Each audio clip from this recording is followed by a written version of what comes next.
Well, good morning, everybody, or should I say afternoon, and happy Friday, this June 26th, the last Friday of the month. Hello from the Hispano Chamber of Commerce. And today, guys, we have a really great hour or so scheduled with you guys about some very important topics. But I would like to shout out a couple of things before we get started. First and foremost, we are finishing our webinar series for the month on Monday. Thank you to Comcast, who has been super involved this month, and we will be closing up with our Monday series will be with Comcast. So please join us for Julianne and her team, and we'll get to hear all about the great things that Comcast is doing for small businesses in the community. And we're actually already ready for the July webinar series. We're going to be announcing that next week. So if you guys have us penciled in on those Mondays and Wednesdays at noon, keep that penciled in. We're excited to share with you a whole new webinar series in July. So thank you to our sponsor of that, the Libra initiative. So today, guys, we're going to tackle a topic. I want to give you guys a minute to log on. I know when we go to Facebook Live, everybody needs a minute to get their things going. But today we're going to tackle a really important topic for business owners of all sizes. I think it's important that if you guys have the time to sit and put this on your phone or on your laptop and play us in the background, we're going to talk about some stuff today that affects your business. And so there's some city ordinances that are floating around that are going to be getting voted on Monday. And so we're taking the time today and throughout the weekend and of course on Monday to bring you guys some live updates and some information that we feel is important that you have to make some important decisions in your business. So let's get started by introducing this amazing panel we have with us today. We will be taking questions. You can post them on Facebook, and our incredible tech team, which is behind the scenes, New Mexico Tech. Thank you. And also Angelique, who is our tech here at the Chamber, will make sure that we get those questions and we'll get them answered to the best of our ability. So I want to start today with the president and CEO here at the Albuquerque Hispano Chamber, Mr. Ernie C. DeBaca. Can you introduce yourself and then tell us what we're going to be expecting today? Sure. Thank you, Shannon. I'm Ernie C. DeBaca. I'm the president, CEO of the Albuquerque Hispano Chamber of Commerce. We've been in existence for 45 years, basically representing small businesses in our capacity doing this. We're going to be talking today about two job-killing ordinances, and I really want to say that that's what they are. And they happen to do with, they affect small businesses and many other businesses. You know, in New Mexico, you know, the definition of small business of 500 or less employees doesn't really apply because that's kind of a large business, but that's how it is in New Mexico. And these ordinances that two city councilors are promoting really adversely affect it. And the first one is called the Public Health Emergency Premium Pay Ordinance. And the second one is called the Paid Sick Leave Ordinance. Those are very detrimental to small businesses and businesses in general, and actually to our reputation of being business friendly here in Albuquerque. So with that, I'll let you introduce the rest and we'll get into this thing. Thank you, Shannon. So we're just going to go kind of round robin here. And so right next to me is going to be Mr. Joe Farr. Hello there. I'm the 2020 chair of NAIOP, and that's who I'm representing here today. I'm also a small business owner. I own a commercial real estate company that does property management of 1.2 million square feet and brokerage, basically all real estate advisory services, and have over 20 employees myself. So. Welcome, Joe. We're going to be hearing from you shortly. Moving over to my right, Mr. Jim Garcia. Good afternoon, everybody. Jim Garcia. I am the Executive Director of Associated Contractors of New Mexico. We represent 125 contractors that build highways, bridges, dams, and we have a lot of employees. This ordinance is going to affect them in a great way, mostly all negative. The timing is bad. The timing is horrible. The way they're doing it is bad. The meaning behind it is hurtful to businesses in many ways, and frankly, I think the people that designed it have never really signed the front of a paycheck before. So this is something we have to deal with. So thank you for having me today, Shannon. Thanks, Jim. Next, right next to Jim, we have Imesh. Hi, thank you. It's Imesh Vaidya.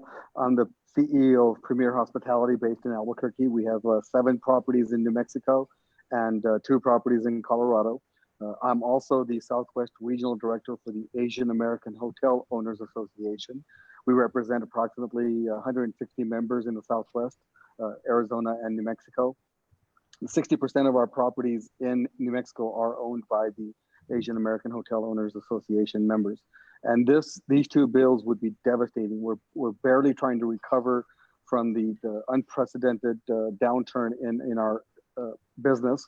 And to introduce these would just minimize any effect of bringing any of these employees that have been furloughed back for months, if not years.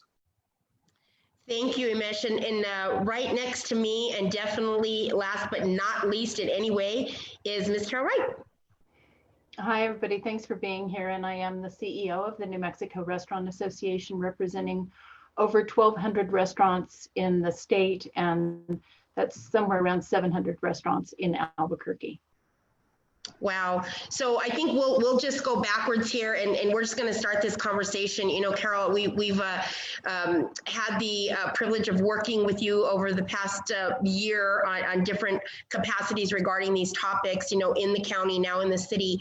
So maybe if you could just start us off with what do the ordinances entail, and we can start the conversation from there. So, you know, the sick leave ordinance is the same ordinance that we voted down in 2017. The only difference is that was 7 pages of really bad legislation that would not only hurt us financially, but also put burdens on us as far as, you know, making it a petty misdemeanor every time you don't pay somebody sick leave. You know, so there's a lot of pieces to this that are just as bad as they were back in 2017 when we won this in an election. And so, of course, that's it. You know, we should be talking about this possibly, but not at this time. Restaurants are just devastated. And I know there's small businesses all over that have been devastated from COVID. We just heard that the Range is closing 1, maybe 2 restaurants. Wow. What on earth are these people thinking right now to think that we could take on these additional burdens? So anyway, that's one. That's the sick leave, and that just seems to, you know, that's that thing that just keeps coming back again and again. And then we have premium pay. So what these people want to do is anybody that interfaces with the public would be paid a per shift premium, $30 for a 4-hour shift, $60 for an between 4 and 8 hour shift, and $75 for an 8-hour shift. You know, we're trying to bring people back. There's 125,000 people on unemployment right now. That's today. We're trying to bring them back to work, and they're putting these burdens on us bringing them back to work. It boggles the mind what these 2 city councilors are thinking of. And this is Ann Sena. She's a new city councilor who took over for Ken Sanchez, and Ike Benton, who is notoriously coming up with these things and never includes the business community in any of these.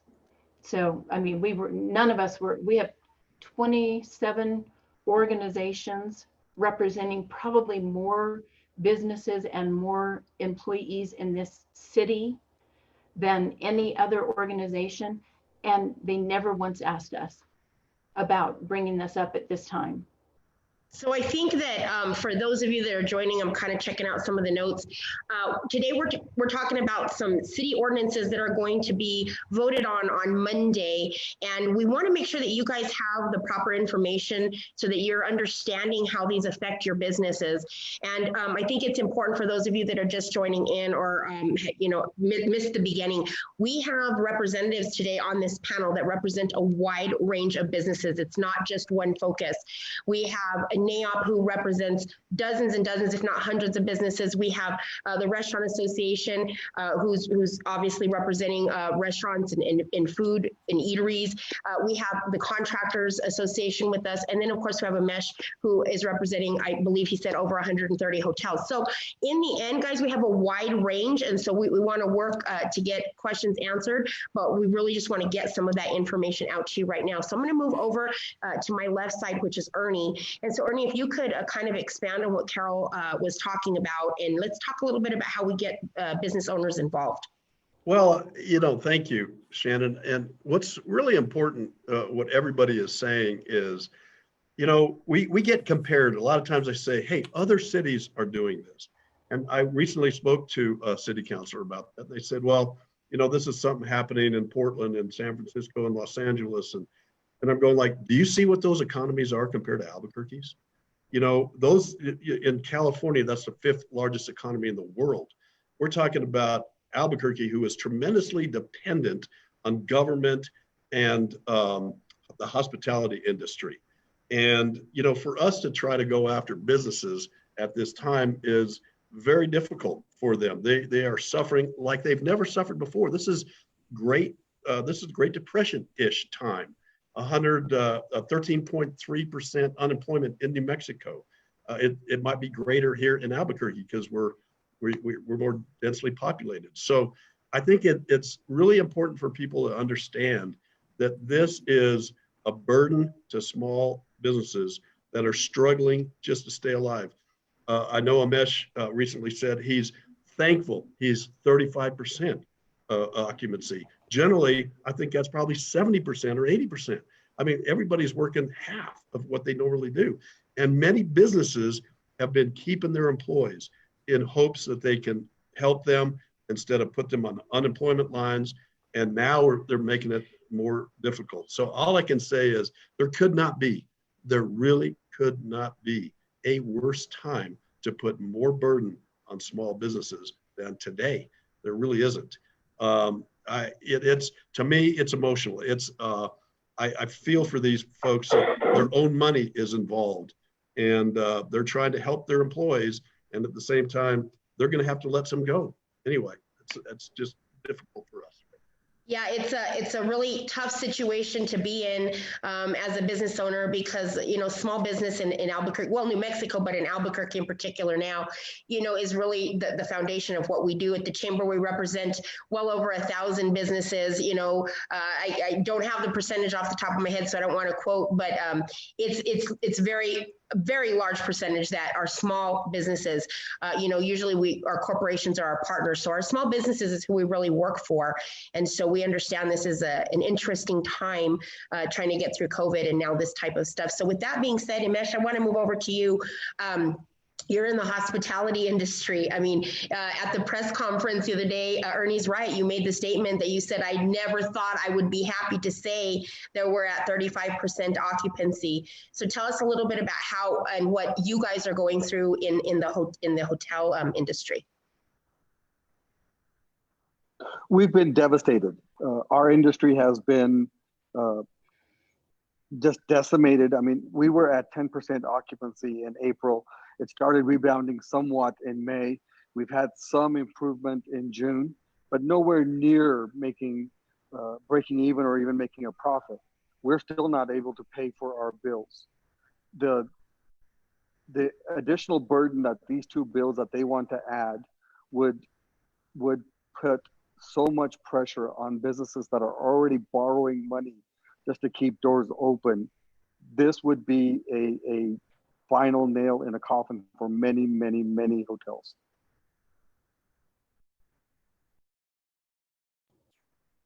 So thank you for that. And I think that, the next gentleman has a little bit of I say little bit, that's a joke, a bit of a background in hospitality, although currently he is representing contractors. But I think, Jim, maybe you can speak to both a little bit. I know that your background, 40 some years in hospitality, this has got to be a big passion of yours right now.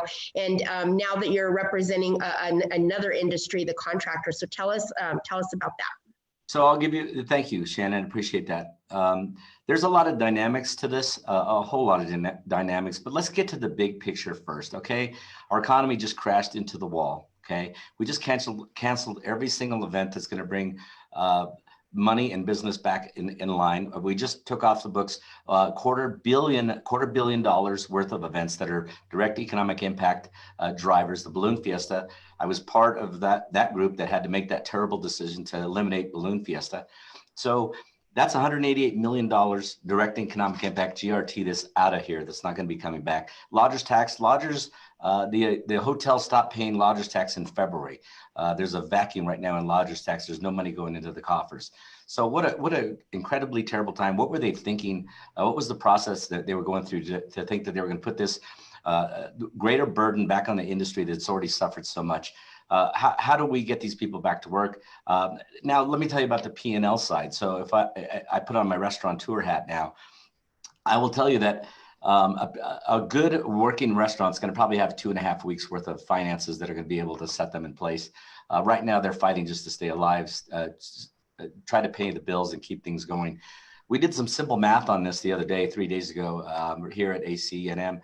And we were figuring out that it's going to be actually easier to lay off more employees. I think we're going to lose more employees with the math that we're going to be doing just to keep this thing going. So they're not thinking from the right place. It's a terrible burden. It's a terrible time for it to be happening. It's almost impossible to think that they could even be presenting this at this time. So thank you so much for that, Jim. And so, Joe, I'd like to move over to you next. I know where we all stand, but we definitely want to hear from you and how what you've been hearing and how this is going to be affecting business locally. Sure.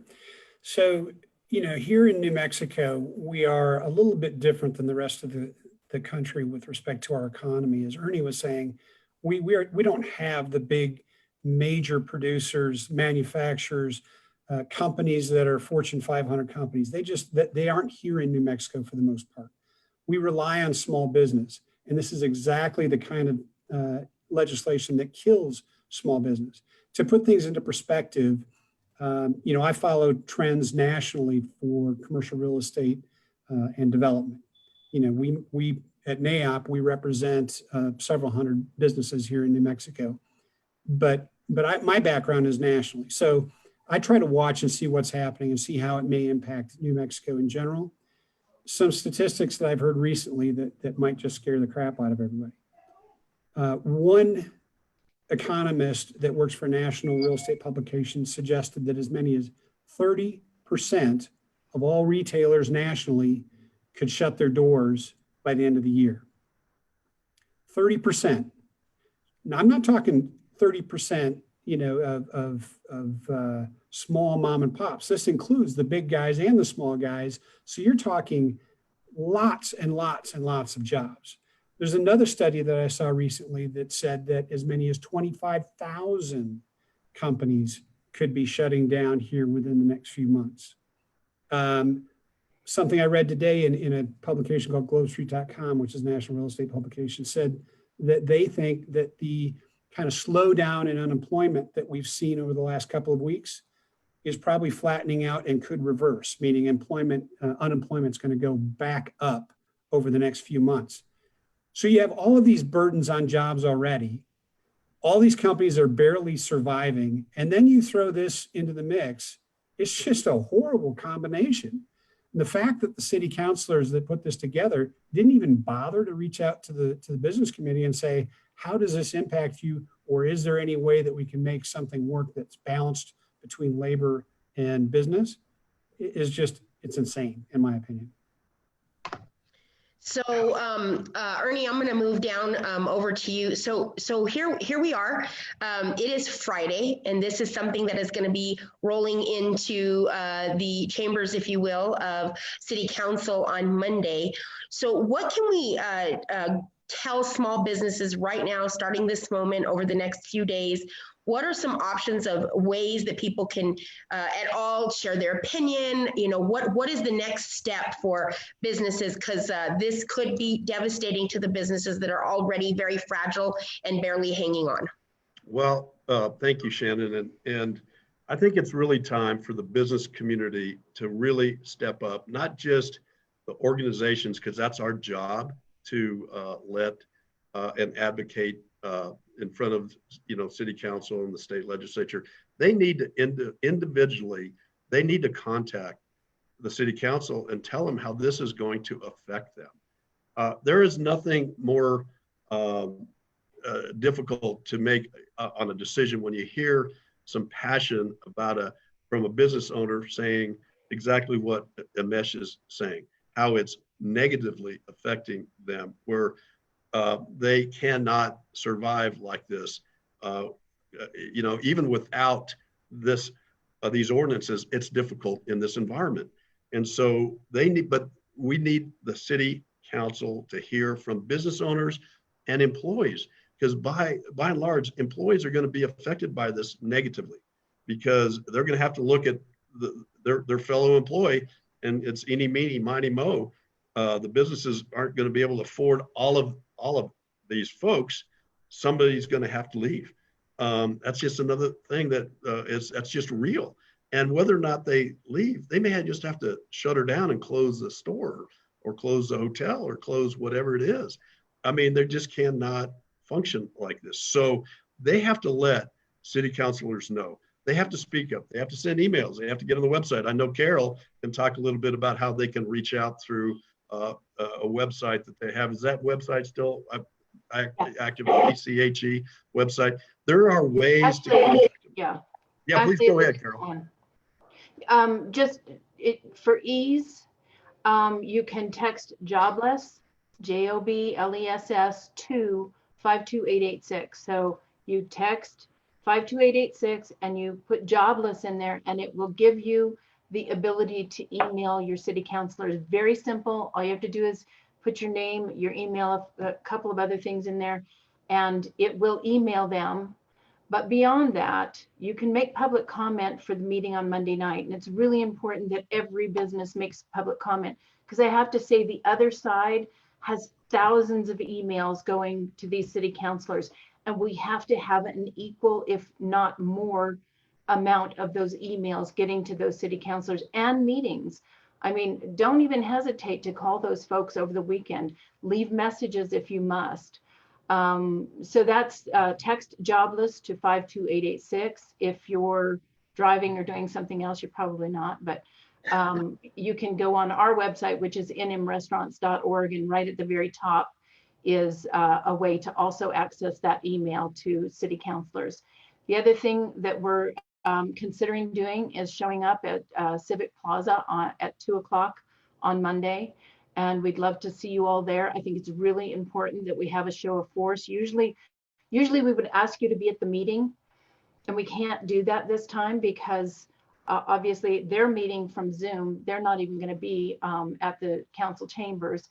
But I think it's important that we show solidarity in our cause as well.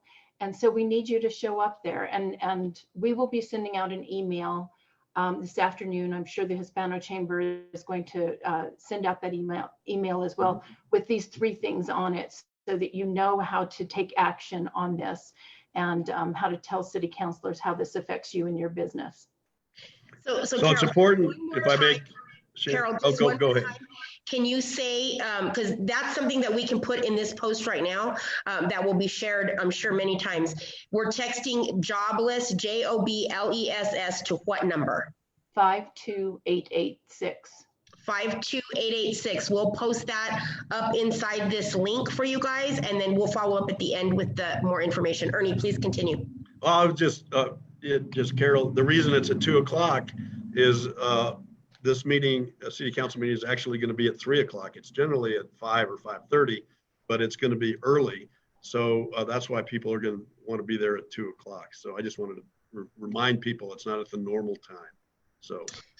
So I know that Jim Garcia might have to be leaving us soon, but I do want to bring him in for some comments on this as well. So Jim, what are you hearing from your contractors now? That's another industry that's out there. And right now, contractors, they're moving, they're doing what they're doing, but this is going to greatly affect some of those contractors and what they're doing out there. So what have you been hearing over the last week? So sadly, we're hearing nothing because the information is coming through a small little pipe that everybody's trying to get this information out from. So we're trying to get the word out to them of what's going on and how to make sense of this. They have not wrapped their arms around that, the fact that it's 50 people or more and how it's going to affect their P&L. So what we're trying to do is trying to put the message together, information so they can make the right decision. I'm glad Ernie clarified some of those points too. They're not going to be in chamber. We're going to be on the plaza with a show of people that are going to be fighting this so that we can get the press there to see us so we can talk our message and tell them what it's all about, because it's us against them. Carol was completely right about that. We have to get a message. We have to have people hear our message, and the more we get this out, the better. So I would encourage everybody to write your city councilors, send a memo to them, and be loud and proud, because this is the time to do it. The contractors, they're waiting for us to help them with this. We need to help the hospitality industry right now. It's suffering probably more than any other industry, and we need to get back to work. So thank you for having me. I've got to bounce. I've got to go to another meeting, but I appreciate all that everybody here is doing. Thank you. Thanks, Jim. We'll see you Monday for sure. We have brought up several times in this conversation so far about hospitality and tourism, which is the third largest industry here in New Mexico, and it has been affected in so many ways. And so, want to move back over to Amesh to talk about a little bit. Now, we had a press conference earlier in the week, and we had a large showing. Thank you to all of these organizations coming together to get the word out. And so we really want to pack the house, if you will, safely, of course. But on Monday, we need the support. We need for everybody to get out. And so, Amesh, if you could tell us a little bit about the hoteliers and what are some of the things that that we can expect from the hotels?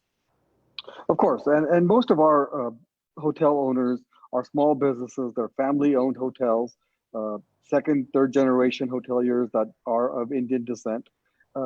We're not anti employees. We would love to give our employees these benefits. We treat them like family, but we are in no position at this time to add premium pay, nor are we in a position to add extra sick leave that the federal government has already given it to them. Not only that, the burden that this would cause on the small business owner, the gentleman or the couple that's working the front desk, cleaning some of the rooms. Maybe they have some people helping with the front desk. Maybe they have some people helping with cleaning the rooms and maintenance. The burden you're adding to these small families, the mom and pop owners, is not insignificant. You are going to put a lot of these people out of business. And at that point, you're going to add them to the unemployment line. They're not business owners anymore. They are unemployed, bankrupt owners. So not only are you putting our employees in the unemployment line, you're possibly putting owners in the unemployment line. So that is one of the reasons we are so passionate about not having these ordinances at this time. It's not that we don't care about our staff. It's just that we cannot, at any way possible, take this burden at this point. So, the topic in itself is a very hard discussion. And I think that you said it perfectly, Amesh, when you said this is not about not wanting to support your staff or your employees in any way. That's not what this is about. I think that most importantly, it's a timing issue. But I'd like to kind of lean over to Joe a little bit on this to talk about the fact that it's, again, a way to obviously meet in the middle over time. But because this is happening right now, because we're actually, the state isn't even fully open. So that's the other, part of the piece of the pie here that we're missing, is that we don't even have a 100% open capacity at this time. And so to tack these things on. And so, Joe, if we could talk a little bit about, the understanding, it's not about not supporting the employees. It's about right now helping the small business owners survive. I know a lot of businesses during this time that ask, hey, we'd like to keep you. We don't want to furlough, or we don't want to lay off. Could you take a cut in pay? Could you, work a little extra? Could you, could we do rotating shifts? And I know that business owners have been trying really hard to work with what they've been given.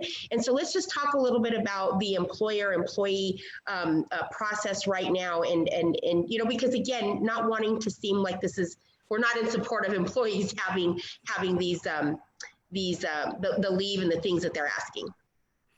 Yeah, I think most small businesses are in a position where they try to do the best they possibly can for their employees. And, you can't do everything. And so the fact is that I've had some conversations about this legislation here in the last few weeks with some employers. And one, just as an anecdotal example, said that this legislation, they're barely over the 50-person limit for the hazard pay issue, would cost them around $60,000 a month. And it would either force them to significantly lay off employees or go out of business completely. And they're not really sure which one it would require, because they're just hoping it just doesn't pass. But we can't just hope it doesn't pass. We have to make an effort to make it not pass, and try to raise those discussions. Another thing that people don't realize is that we as a city are in competition with other cities all the time. So if you pass this type of legislation, you have somebody that's looking to bring jobs to New Mexico and possibly park it in Albuquerque. They're going to say, well, that's going to cause this extra cost that I'm not sure I want to go there. I already know of companies that have left Albuquerque because they consider it not business friendly. You just, by not including the business community in these discussions of passing such significant legislation is just nonsense. It just doesn't make any sense whatsoever. So, the other day on the news, I'm going to go to Carol on this. The other day on the news, one of your, I'm positive, part of your association, and definitely one of our members was interviewed on the news. And it was very, kind of gut wrenching when you heard him say the words. And when he said, it's probably going to cost us $500,000 a year. And in order to cover that, we have two choices. We can close down, but we're a family legacy. That's probably not going to happen. So we're going to be cutting our staff half to a third. And then we're going to have to raise prices. We have to raise the prices out, which means that the public is now going to absorb that expense. So let's talk a little bit about what's going on in your world with the restaurateurs, because they are greatly affected by this. Absolutely, they are. And, you think about it, 125,000 people out of a job. How are they going to afford to go to a restaurant if it costs significantly more? And I had one restaurateur tell me that they would have to raise their prices 25%. And you may think, well, that's not much. Oh, that's a lot. And there's a lot of folks out there that are very price sensitive and will not go to a restaurant if they raise their prices that high. And I just want to say that they're trying to pit us against our employees, and our employees have not had a really great time having to access unemployment. That was pretty ugly for them for months at a time. It was ugly to get into that system. It's been ugly to stay in that system. They're happy to be back working, the ones that are. And again, like you say, we're only open at 50%. And the feds passed, the first thing they passed was the CARES Act, and it had the FFCRA, which is the Families First Coronavirus Act, which gave sick leave to our employees. And it even expanded it. It wasn't just sick leave for somebody that was sick. It's for somebody that's taking care of a close family member that's sick. And it's also for those people, let's say, people who have to stay home with their kids because their kids can't go to school now. It's a huge sick leave. And I would say that all businesses are trying to follow that as close as they can. If they're not following that, they're not going to follow a city ordinance either, because that one, at least the feds have figured out how to pay us. Now, that's another thing. The city got $1.2 billion of CARES money. And if they want to pass something like this on to us, then maybe they could pay for it. A lot of that money should go to the economy and trying to figure out how we can make the economy better. So why shouldn't they be helping us more than they are? And I've got to say, the mayor has been wonderful. He's been calling me and saying, Carol, what can we do for restaurants to get them back on their feet? What are you hearing from other cities? So on that end, we're getting a lot of help. On the council end, and especially I've got to say, Most of the counselors are very good and understand what's going on. It's almost like these two counselors, Len Senna and Ike Benton, have been asleep for the last 4 months. And they have no idea what's going on. So I just, it's a kick in the gut, and it's shameful of them. So that leads to so many more questions and opening more doors, Carol. But I want to just kind of tie back to something Nimesh said, and this is for anybody on the panel that wants to tackle this. You know, he made a comment which kind of sat with me as I started to think about it, where he stated, you know, right now everybody, that qualified for unemployment is getting their stimulus as an additional part of that. And in New Mexico, that's an additional $600 if you're getting your max benefit at 461, you're talking about $1,100 a week. And the reason that we bring that up is twofold. One, you have a lot of employees now that are going to be coming off that package at the end of July. And so there's that issue. And then the other issue that you have, which is what Nimesh brought up, is they are being compensated in some way right now and have been for the past 3.5 to 4 months at the end of this process. So I think right now where we're trying to be very vocal is that we don't care about. It's not that we don't care about the employees. It's that there is compensation out there, and it has to be a meet in the middle, kind of a match in between. Hey, if you can help us get through this time, we can help you, and we can just work on this later on down the road. And so that was something that I think is important to talk about. Yeah, if I may jump in, my team has been fabulous. I have managers that have voluntarily given up hours so that their front desk staff can go ahead and maintain more hours. The team has just been phenomenal in trying to keep the family unit together and trying to survive through this unprecedented time. And as Carol just mentioned, the two counselors to come up with something like this, it's blindsided. It's unheard of. I would expect my city council to find ways to help small business, to help our constituents survive through this crisis, not to add more burdens to business or the citizens and our employees. It's just unimaginable. So Ernie, maybe you could jump in here a little bit and talk about that. I know you have some opinions for sure. I'd love to, because you all are hitting the nail on the head. Flexibility is what's really needed for small businesses. Certainty of regulations, and then the flexibility. Because what small businesses do is they're dependent on their employees. And so they treat their employees well. If they don't, those employees might leave. Right? So they treat them well. And I know of several businesses that have done phenomenal things to help their employees in time of need. That's not a regulatory burden. It's because they're good people and they want their employees to be happy, because they want their employees to be satisfied so that their customers will be satisfied. And that flexibility is what's important for small business. What you're talking about when you put regulation on things is the flexibility that small businesses do that normally help them, their employees, goes away. I mean, I hear things that happen when a sibling passes away of one of the employees, what those businesses will do. Unbelievable to help their employees, right? I also hear that, some people will sell their personal vehicles to make payroll for their employees so they don't let them go. You hear stories like that all the time in small business. But once you take away the certainty of regulation and have it, a roller coaster effect, what's coming up next, you make it very difficult for anybody to want to go into business or stay in business. And so the beauty of small businesses is that flexibility, and you're taken away by putting this regulatory burden on them.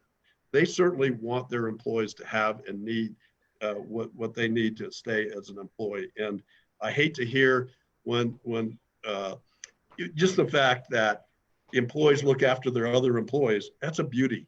And you take away that when you have a regulatory burden like this. So I couldn't be more concerned than I am right now about the business environment in Albuquerque if this thing goes forward. So Ernie, Can I think add it's, something to Ernie's comment? yes, please. Um, I think you're right, Ernie. You know, smart legislation actually makes it easier, more efficient, and less costly to do business. The idea is to create jobs, to grow the economy. This does just exactly the opposite of that. It puts regulatory burdens in place and creates severe cost disadvantages to the businesses that are located in Albuquerque. It just makes no sense. And just to add to that, because we're just adding all things, you know what? The city is really dependent on gross receipts tax for their budget. You know, when you start doing things like this, it affects the gross receipts back in, coming into the city, which means it affects the city and their personnel. I mean, it's just a spiraling effect of how things could go wrong when you have regulatory burden like this. So thank you. So I think one thing to kind of consider, I'm kind of looking at some of the comments and stuff that are coming in. I think maybe to kind of just do a kind of a nutshell perspective as to what is happening right now. You know, if you just take a really short timeline, let's take a look at February, for instance. And, you know, February, the economy was booming. You could probably reach back to, I don't know the percentage, but well more than 50% of businesses who are going to sit there and say, we'd never been doing so good. You know, right now I could think of 3 businesses off the top of my head that were slated to open new locations or new businesses during this time. And amidst COVID, made that happen, and they are now struggling. But outside of that, you have a booming economy, you have a worldwide pandemic, you have strict guidelines to get you back open. You have the burden of personal protective equipment and the burden of the cash that it takes to make sure that your staff and your clientele is safe. And then on top of that, you now have regulation that could be implemented onto your business. And this is a timeline of the last 4 months for a small business owner. And when you have small business owners that are saying, I'm going to do anything to keep my employees. I can name businesses off the top of my head that did not let go of one employee, did not furlough, did not lay off, kept them. And whether it was selling their vehicle, like Ernie said, or whether it was taking out a personal loan, you know, not every business owner qualified for the PPP or for government funding that was out there. There's a lot of nonprofits that didn't qualify for anything. Then there's the business owners that are the smaller, maybe smaller entrepreneurs who don't get unemployment. I mean, they don't qualify for that outside of the pandemic, much less in the pandemic. So there's a whole lot of discussion in there. I know it's a bigger story for everybody out there that has some comments, and there's no way to pack it into this hour, but there's a lot of burdens and on a small business owner. And all we're trying to do today is share with everybody a little bit about the fact that business owners are doing everything they can because they know there's a light at the end of the tunnel. We don't know where it's at, but we know it's coming. And it's important that these small business owners see that light. And there's so many employees that are willing to work with their employers. And that's kind of what the conversation is about today. It's about timing. Timing is not good right now. We are not even 100% open. And I think those are the important things we need to talk about. So Ernie, I'd love to send it to you for any comment on that. Well, like I said, there could not be a worse time. And like you say, we have been working with our members and even non-members on feeding the front lines and helping, you know, some of the first responders and some of these folks. That's what's the beauty about small businesses is they help other small businesses. While they're in competition, they're really not. They want others to succeed because the best is to have a great economy in Albuquerque, and it works for everybody. So we actually have small businesses working with other small businesses to help them, to help first responders, to help them survive. It's just an amazing effort that people are going through right now to survive. And so everything you're talking about, everything we're talking about here is just a blow to all of that. And, you know, I know, you know, I'm going to say it, Twisters, one of our members, 300 and some employees, didn't lay anybody off. They could have, they really could have, in a way they could, maybe should have financially, but no, our small business owners try to do the best they can for their employees and for the community. It really is 90% of the time. Are there some that don't? It's just like, you can't regulate morality, right? So there are laws that are going to be broken by people, no matter what it is. But at the end of the day, most of these business people are doing what's right because what's right for them to keep their employees happy is right for their business.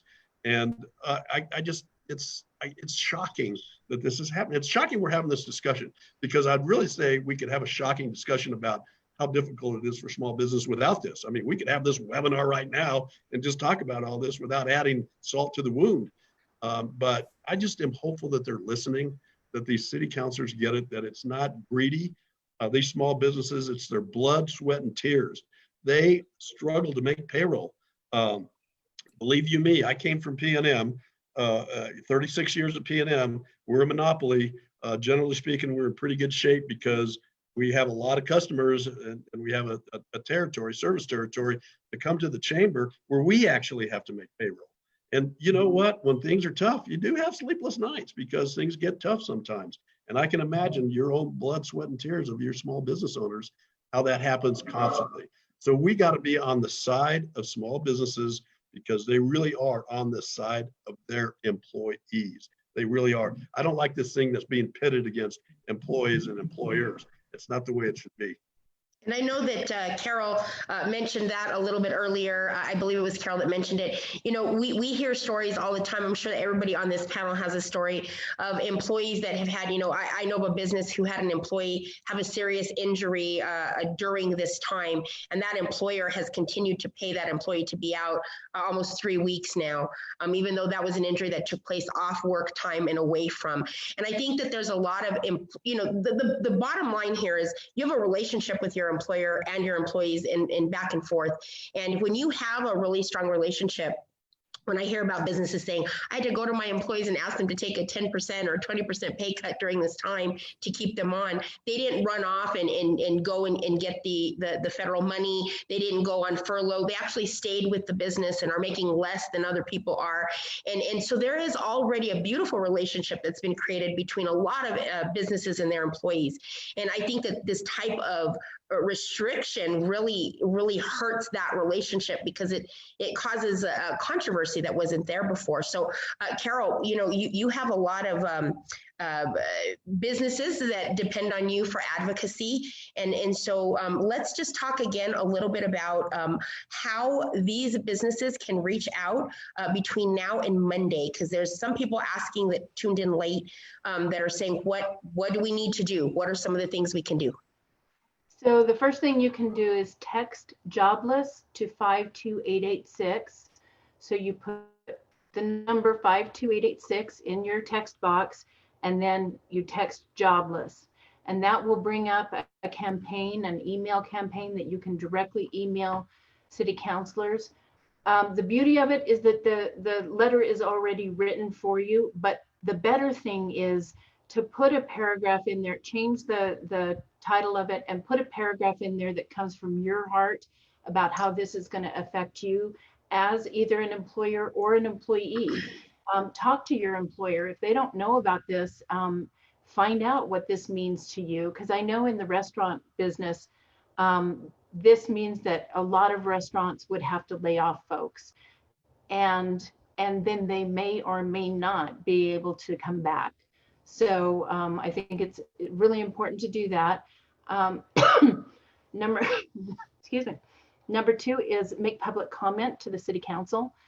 And the Hispano Chamber will be sending something out this afternoon for a link for you to do that. If you're super savvy, you can go on the cabq.gov website and figure that out for yourself. They don't make it terribly easy.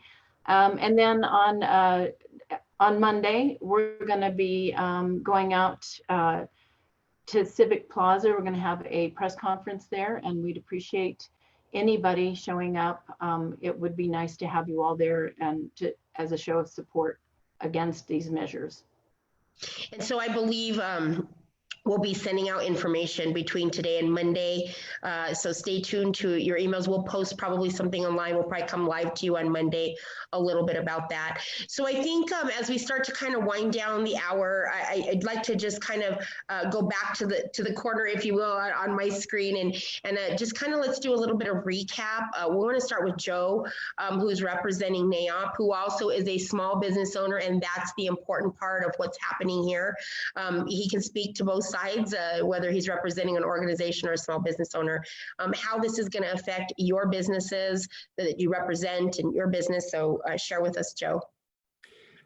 So this legislation is just catastrophic to small business in general. You know, the real estate industry, development, construction, real estate, generally supplies about or provides about 20% of the economy. It's tied to about 20% of the economy. And this is the kind of thing that can have a serious impact as to whether people are going to move forward with projects, whether they're actually going to proceed with things they may have had on the drawing board. You know, they're going to change their mind, you know, even if they, you know, may have put it on pause during the pandemic, and now that things are starting to settle down, they're going to start moving forward. They may say, oh, you know, let's not do that. One thing that we haven't even brought up in this conversation today is the fact that the majority of Albuquerque businesses, or not the majority, but a good chunk of Albuquerque business sits downtown. Downtown has already had significant impacts from a couple of other things, the art project and all of the riots. I know of a number of businesses that have suffered from that in addition to the pandemic, and now they're going to throw this legislation on top of that. It's just, you know, you just get to a point where you just want to throw up your hands and say, I give up. Well, we don't want small businesses to give up. So I agree with Joe, because that's probably how they're going to feel between now and Monday. We're going to do our best to give you guys the most up-to-date information on how you can get your voice heard, and we can help, if at all possible, to defeat this. Ernie, if you could give us some closing comments as well. I just want to say, you know, we've been saying for so long, we need to diversify our economy. We're too dependent on government. We're too dependent on oil and gas. Yet we do things that hurt small business. And you need to do things the opposite. We need to find incentives for businesses to want to be here and want to grow. So we need to think about this long term, not even short term. I mean, we cannot continue at this rate and expect that our economy in New Mexico are going to keep our kids here. We all know that there's other places that have way more opportunities.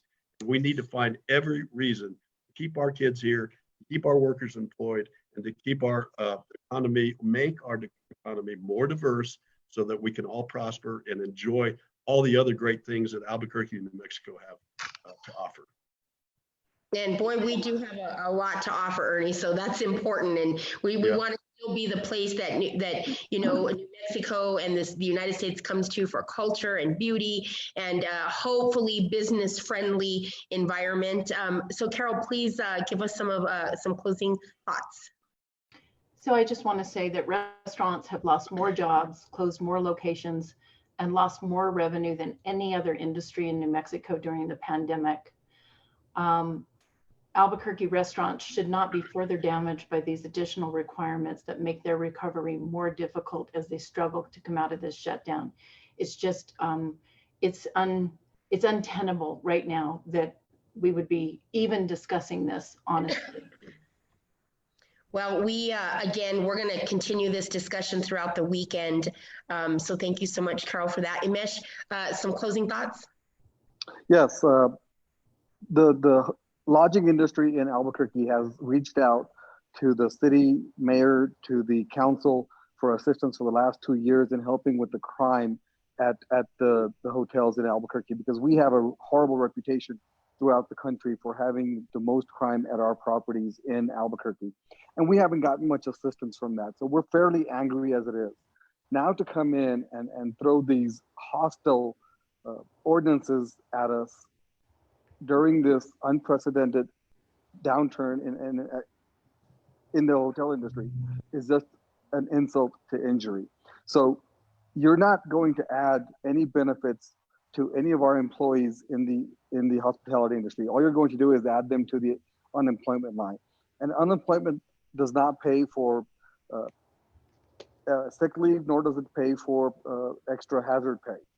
So I don't see the benefit, neither will the employees. Please reconsider your actions and let's come to a sensible solution. So guys, today we've had a really great in-depth conversation into a couple of possible city ordinances that are going to be going into effect or may get passed on Monday. It is your duty, your job as a small business owner to be involved, to know what's happening, to know what's going to affect your business next as much as possible. We realize COVID was not something you could control, but there is some things that you can, and there's things that you can speak out about, and there's probably not many small business owners out there that are ready to tackle yet another burden during this time. And so what we're asking of you guys is to stay tuned to the Albuquerque Hispano Chamber. We're going to be in touch with you guys. We'll post something on our website, and we'll also be getting emails out between now and Monday with some of the details about how you can share your opinions on this to your city councilors. We'll get that information out. For right now, the first thing that you can do, it's a very, very simple thing. You can text jobless to, one more time, Carol? 52886. Jobless, yeah. 52886 on your cell phones. Type in the word jobless, and they have created an incredible platform for you to basically, the letter is written for you. You can add in your comments as well, but get that out to city councilors, since now this is an important topic that affects your, not just small business, but our economic platform as we know it. And if we want to continue to work in the economic development, creating development, then we have to be looking at these very strategically and figure out how they affect the community. So from everybody here at the Hispano Chamber, Joe, who is representing NAIOP, as well as a small business owner, Imesh, who's representing the hotel industry, hospitality industry, as well as a small business owner, Carol representing the New Mexico restaurants abroad, and Jim Garcia, who left us with contractors, and of course here at the Hispano Chamber, Ernie, who's representing well over 1,000 small businesses in every industry you can think of. We are going to do our best to make sure that we walk you through this process step by step. So you guys have a great weekend. Stay tuned to the website, and we will fill you in on Monday with any updates. Have a great weekend, everybody. Bye-bye. Thanks. Thank Thank you. you. Thank you. Bye-bye.